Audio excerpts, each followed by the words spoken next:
Nou ek het gister gesê dis baie belangrik dat jy moet verstaan ons bly in 'n energiewêreld. Alles is frekwensie.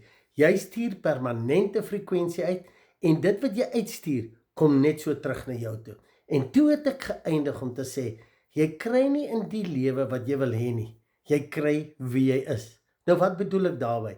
Onthou jy het 'n spesifieke persoonlikheid en jou persoonlikheid word bepaal deur jou vaste oortuigings, dit wat jy glo, jou vaste persepsies. Dit is jou persoonlikheid en dit is dan ook die frekwensie wat jy uitstuur. En dis hoekom ek en jy moet gaan kyk, sou goed skeefloop of nie is volgens dit wat ons wil hê nie. Gaan kyk net wat is jou vaste oortuigings, né? En dit moet jy weet, dis die frekwensie wat jy uitstuur en dit kan verander word.